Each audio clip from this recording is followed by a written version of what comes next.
அனைவருக்கும் வணக்கம். இன்றைக்கான கேள்வி என்னன்னா, அகங்காரத்தில் இருப்பவனுக்கும் அன்பில் உள்ளவனுக்கும் உள்ள வித்தியாசம் என்ன?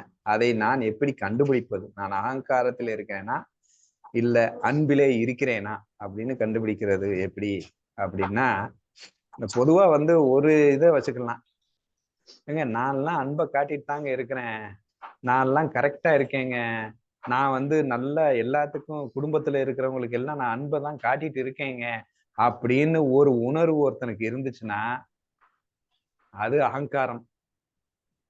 எனக்கு கொஞ்சம் ஈகோ இருக்கு, என்னால அடுத்தவங்க கஷ்டப்பட்டுறாங்க, எனக்கு கொஞ்சம் ஈகோ இருக்கு, அதனால நான் அடுத்தவங்களை கஷ்டப்படுத்திடுறேன் அப்படின்னு ஒருத்தனுக்கு ஃபீல் இருந்துச்சுன்னா அவன் அன்புல இருக்கிறான்னு அர்த்தம்.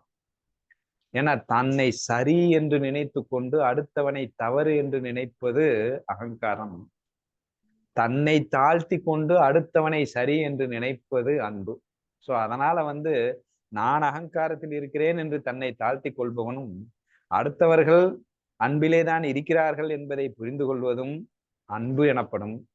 இல்ல, நான் அன்பு தான் எல்லாத்துக்கும் சூப்பரா நான் காட்டிட்டு இருக்கேன், அவங்கதான் என்ன புரிஞ்சுக்க மாட்டேங்கிறாங்க, நான் அன்பு மழை பொழிஞ்சுக்கிட்டே இருக்கேன், நான் தியாகம் பண்ணிட்டு இருக்கேன், நான் விசுவாசத்துல இருக்கிறேன், நான் அப்படியே கேர் பண்ணிட்டு தான் இருக்கிறேன் அப்படின்ட்டு ஒரு ஃபீல் யாருக்கெல்லாம் இருக்கோ அது எல்லாமே முழுக்க முழுக்க அகங்காரம். ஸோ இந்த ரெண்டுக்குள்ள வித்தியாசம் இப்படிதான் நீங்க எடுத்துக்கணும். இன்னொன்னு, அடுத்தவன் கஷ்டப்படுறான் அப்படின்னா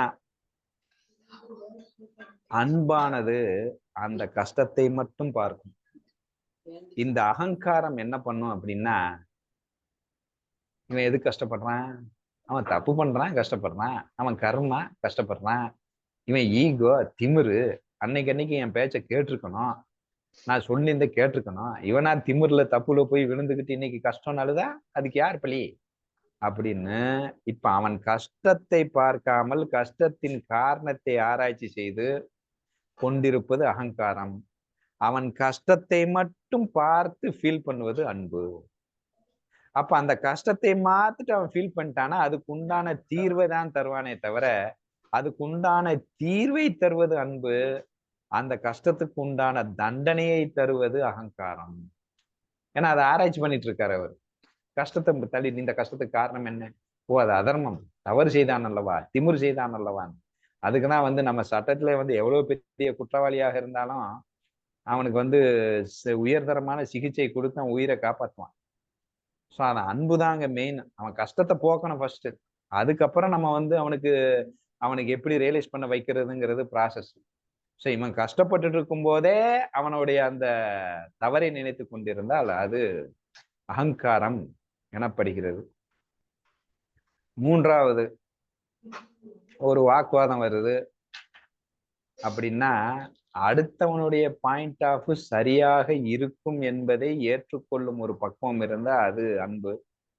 இல்லை, என் பாட்டு தான் 100% சரி, அவன் பாயிண்ட் ஆஃப் வியூ தவறு, அதுல 1008 ஓட்டைகள் இருக்கின்றன, அதுல 1008 கோளாறுகள் இருக்கின்றன என்று நினைப்பது அகங்காரம். அடுத்து 4வது 5வது பாயிண்டா சொல்லணும் அப்படின்னா, இந்த அகங்காரத்தில் இருப்பவன் மரியாதை கொடுக்காமல் கிண்டல் செய்து கொண்டிருப்பது, ஃபீலை மேட்ச் பண்ணாம.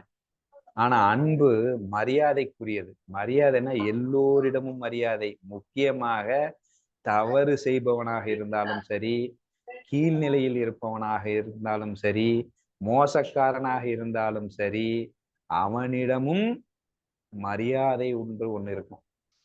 அப்ப ஏளனம் எடுத்தெடுத்து பேசாமல் ஒரு மரியாதை கொடுத்து அணுகுவது, சின்ன குழந்தையாக இருந்தாலும் மரியாதையுடன் அணுகுவது, கிரிமினல் குற்றவாளியாக இருந்தாலும் மரியாதை கொடுத்து அவனிடம் பேசுவது, அவனிடம் இருந்து அவனுடைய உணர்வை அணுகுவது. இந்த மரியாதைங்கிறது ரொம்ப முக்கியமான கேரக்டர். ஏன்னா மரியாதை எப்போ வரும்னா தன்னை தாழ்த்துபவனுக்கு மட்டுமே மரியாதைங்கிற ஒரு வார்த்தை வரும். ஆனா இந்த அகங்காரத்துக்கு மரியாதை 0. ஏன்னா அவன் தன்னை உயர்வா நினைச்சிட்டு இருக்கான்.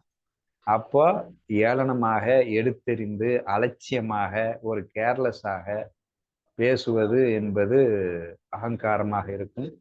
அதுவே தன்னை தாழ்த்தி அனைவருக்கும் மரியாதை கொடுக்கும் ஒரு குணம், அது அன்புன்னு சொல்லலாம்.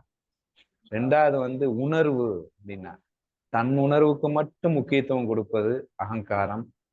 தன் உணர்வை மதிக்காமல் அடுத்தவன் உணர்வுக்கு முக்கியத்துவம் கொடுப்பது அன்பு அப்படின்னு எடுத்துக்கலாம். இல்லைன்னா சமன்னு சொல்லுவாங்க, ஆனா சாதகனுக்குன்னு சொல்லும் போது தன் உணர்வை விட ஒரு பெர்சன்டேஜ் அடுத்தவன் உணர்வுக்கு மதிப்பளித்து அதை புரிந்து கொள்ளும் ஒரு மனப்பான்மை அன்பு. இல்ல இங்க தன் உணர்வுக்கு முக்கியத்துவம் கொடுத்து இந்த உணர்வையே அவன்கிட்ட புகுத்த நினைப்பது என்பது அகங்காரமாகிவிடும். ஸோ அதே மாதிரி ஃபிளெக்சிபிலிட்டி அப்படின்னு சொல்லுவாங்க. ஃபிளெக்சிபிலிட்டினா என்ன? ஒரு அட்ஜஸ்ட்மெண்ட் செய்து ஒரு ஒத்து போவது அப்படிங்கிறது அது தனக்கு வேண்டியவர்களிடம் ஒத்து போகும். பிரிச்சு காட்டும், இது தர்மம், இது அதர்மம், எனக்கு வேண்டியவன் வேண்டாதவன் பிரிச்சு பார்த்து அவர்களுடன் ஒத்து போகும். இது எதையுமே பிரித்து பார்க்காமல், ஒரு காற்றானது எப்படி அனைவருக்கும் மூச்சு காற்றாக இவன் நல்லவன் கெட்டவன் என்று பார்க்காமல் அனைவரிடமும் ஒரு ஐக்கியமாகி ஒத்துப்போகும் ஒரு தன்மை இருக்கிறதோ, அந்த தன்மை அன்பு எனப்படுகிறது. அது பிரிச்சு பார்த்து வேண்டியவன்னா நல்லா ஒத்து போய் சப்போர்ட் பண்ணும், இதே வேண்டாதவன்னா அவனை திட்டிக்கிட்டு இருக்கும். ஸோ அது அகங்காரம் என்பதை நீங்கள் புரிந்து கொள்ள வேண்டும். ஸோ இப்படிதான் நீங்க, எனக்கு தெரிஞ்ச ஒரு 6-7 பாயிண்ட் வந்திருக்கு. ஸோ இப்படிதான் நீங்க அகங்காரத்தையும் அன்பையும் வேறுபடுத்தி பார்த்துட்டு நம்ம இதுல இருக்கோம் அப்படின்னு நீங்கள் புரிந்து தெரிந்து கொள்ளுங்கள். ஸோ இதுதான் என்னுடைய ஆன்சர்.